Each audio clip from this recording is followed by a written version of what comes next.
Y desde el Sindicato de Trabajadores de la Prensa en Venezuela se acompañó el momento del cierre de la rotativa. Se ha lamentado la situación en la que quedan los empleados que engrosarán la lista de desempleados en el país.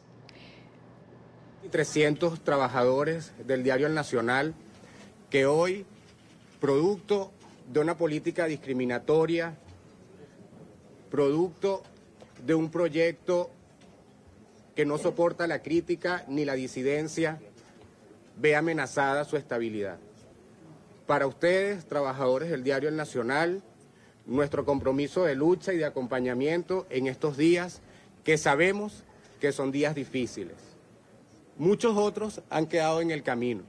Me recordaban que el diario El Nacional llegó a emplear a más de 1.500 trabajadores y producto del acoso económico, de la persecución, del cerco, de la discriminación, como dije antes, hoy cuenta con 280 exactamente, de estos 1.500 que llegaron a ser.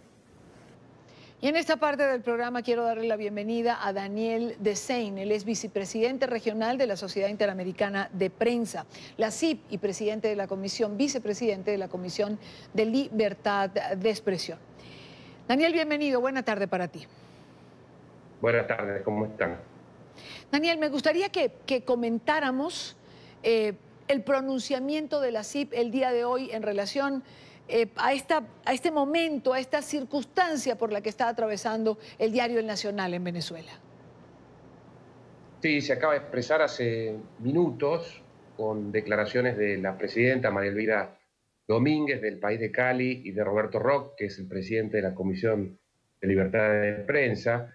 María Elvira, expresó su solidaridad a Miguel Enrique Otero, y Roch señalaba que se trata de una situación que implica una regresión más en la libertad de prensa con un régimen que sigue defendiendo los derechos de sus ciudadanos, ¿no? Y se trata, en efecto, del último eslabón de una muy larga cadena que tuvo algunos picos muy recordados por todos los que estamos vinculados a la prensa y todos los que seguimos con preocupación desde ya las turbulencias en el régimen democrático en toda la región, que en el 2007 con el cierre de Radio Caracas Televisión por parte de Chávez implicó desde ya un punto de gran indignación. Después hubo diversos ataques resonantes, ¿no? NTN 24 ha sido una de las víctimas de esos mecanismos de censura, ¿no? Algunos de ellos son lapados, algunos de ellos sutiles y tamizados con reglamentaciones, supuestos vencimientos de licencia, presiones económicas abiertas o más ocultas, y otros directamente ataques muy frontales en lo que ha dejado de ser una democracia ya hace mucho tiempo. Y el cierre del Nacional, un diario emblemático con 75 años, que acogió en los periodos del florecimiento democrático de Venezuela, cuando muchos de nuestros países, como el caso de la Argentina, sufrían una persecución brutal, ¿no? Y las más sangrientas dictaduras. Muchos de nuestros periodistas encontraron trabajo en ese diario y en otros medios de Venezuela, y era uno de los últimos espacios de libertad y de crítica, ¿no? Se cierra, en efecto, quizá el único medio impreso que en Caracas podía expresarse con libertad desde ya y con un punto de vista crítico que implicaba uno de los pocos espacios de oxigenación que le quedaban a una ciudadanía para tener una idea sobre lo que ocurría allí, los atropellos que se sufren en los más distintos órdenes. Daniel, esto ocurre el mismo día en que en Nicaragua funcionarios del régimen de Daniel Ortega allanan las oficinas del El Confidencial, que gerencia Carlos Chamorro, hijo de Violeta Chamorro, expresidenta de Nicaragua. Se llevaron computadoras, rompieron las puertas. ¿No habría que levantar una alerta en relación a esto? Es decir, estamos viendo una réplica, pero quizás con más virulencia, de lo que ocurre en Venezuela en relación a los medios de comunicación. Sin duda, sin duda. Hace poco lo hablamos con Sergio Ramírez, ¿no? Que fue vicepresidente en la primera etapa de Ortega y después se convirtió en una de las figuras más críticas, ¿no? Y con mayor repercusión internacional. Recordemos que ganó hace muy poco el premio Cervantes. Y lo que señalaba Sergio es que si uno tiene en cuenta la magnitud del país, de un país como Nicaragua, con, si no recuerdo mal, 6 millones de habitantes, con ya 300 muertos en relativamente pocos meses, de jóvenes en las calles protestando, se configura quizá en el país más preocupante en cuanto a los ataques a la libertad de expresión y a todas las formas de expresión democrática, ¿no? Yo creo que son dos regímenes, el de Ortega y el de Maduro, con muchísimas similitudes, ¿no? Con claramente esas muestras de populismo y de discurso demagógico que empieza a atacar todos los esquemas de contrapesos republicanos y desde ya tienen a la prensa independiente como uno de sus principales blancos, ¿no? Así,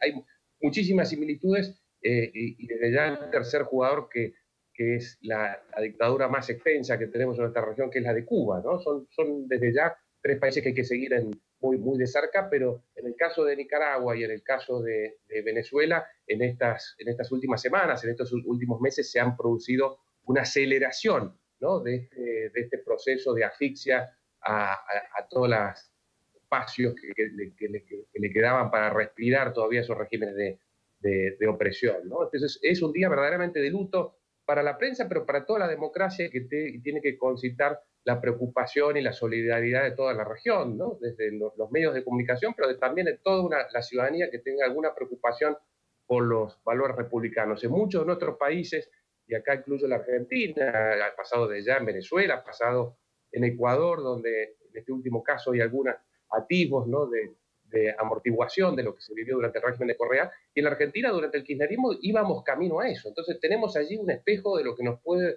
ocurrir a nuestros países si se debilitan nuestras estructuras democráticas, como está ocurriendo en algunos países muy grandes desde ya, como es el caso de Brasil, o en países que eran referencias en materia de libertad de expresión, como es los Estados Unidos, ¿no? Son los espejos sobre futuros oscuros que pueden tener nuestros países si no logramos preservar adecuadamente los valores democráticos y entender el verdadero valor de este juego central, ¿no? en el sistema de equilibrios democráticos que juegan los medios de comunicación, ¿no? Apagar una voz de esa naturaleza, una voz como el nacional, implica expandir la oscuridad que viven países con regímenes tan opresivos como el venezolano.